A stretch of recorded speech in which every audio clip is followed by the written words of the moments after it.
जीवन में सबसे बुरा काम होता है किसी के चरित्र पर उंगली उठाना। ध्यान से सुनिएगा। हमने पूर्व में भी देखा है और वर्तमान में भी देखा है, जब जब कोई व्यक्ति भगवान के चरणों में जाता है, धर्म का कोई काम करता है, अच्छा कोई काम करता है, सबसे पहले हम उसका चरित्र का हनन करते हैं।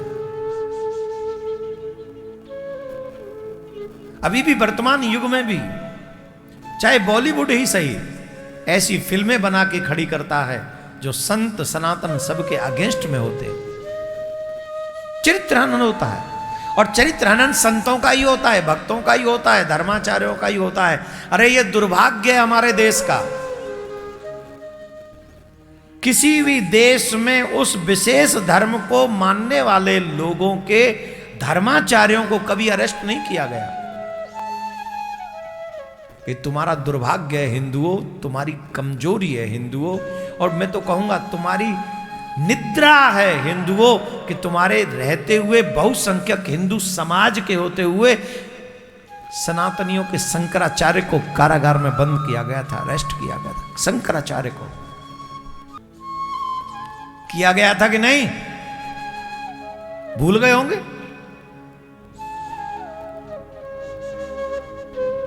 100 करोड़ हिंदू जिस देश में रहते हो, उस देश में शंकराचार्य को अरेस्ट कर लिया गया था, और हम अपने कान आंख सब बंद करके बैठे थे और हम अपने आप को हिंदू मानते। किसी के बाप में हिम्मत है तो पाकिस्तान में किसी मौलाना को अरेस्ट करके दिखा दे, फ्रांस में कोई पॉप को अरेस्ट करके दिखा दे, लेकिन भारत में तुम्हारे शंकराचार्य को अरेस्ट कर लिया था, वो भी झूठे आरोप में, और पूरा भारत चुप बैठ गया।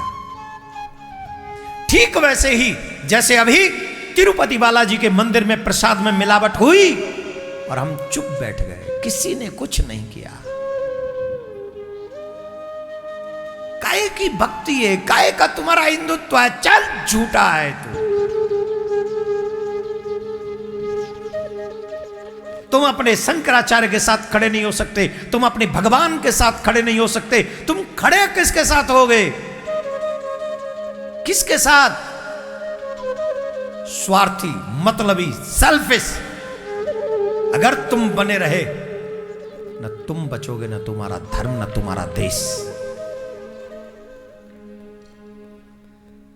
देश, धर्म और तुम तीनों को बचाना है तो धर्मो रक्षति रक्षितः, तुम्हें धर्म की रक्षा करनी पड़ेगी। यह तुम्हारी मजबूरी भी है और तुम्हारा दायित्व भी है, तुम्हारा दायित्व भी है।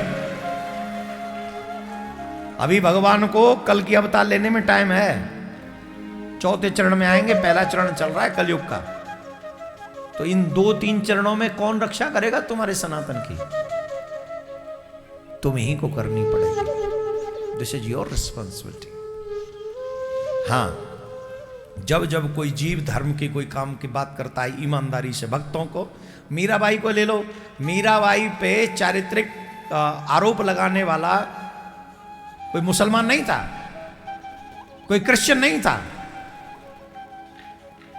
कोई वो अन्य धर्म का, वो उसी का घर का आदमी था, राणा।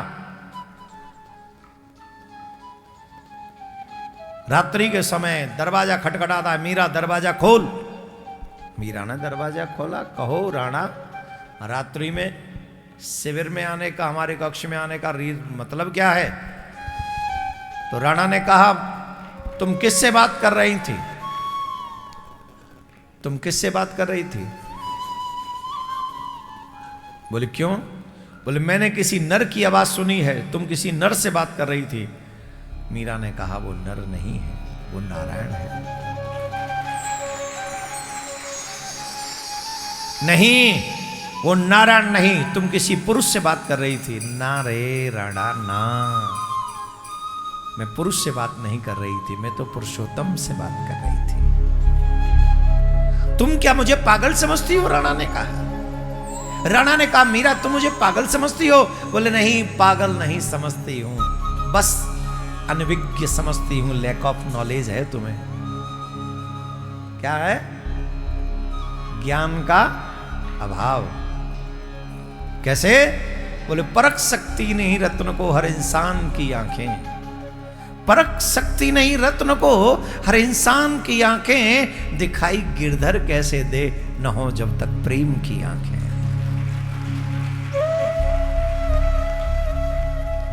उस गिरधर को देखने के लिए, उस प्रियाकांत को देखने के लिए, उस बिहारी जी को देखने के लिए, उस लड्डू गोपाल को देखने के लिए अहम के नेत्रों का त्याग करना पड़ेगा और प्रेम के नेत्रों का उद्गम होगा।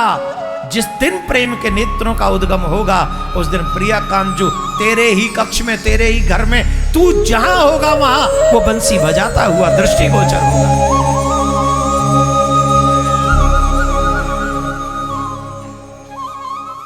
जैसे अज्ञानी डायमंड की पहचान नहीं कर सकता, वैसे ही मूर्ख पापी मनुष्य, पापिष्ठ प्रियाकांजू का दर्शन नहीं कर सकता, बिल्कुल भी नहीं। How is it possible? Impossible my dear. ईश्वर को देखना चाहते हो, ईश्वर से मिलना चाहते हो, ईश्वर के बनना चाहते हो, तो मीरा के पद चिन्हों पर चलना होगा।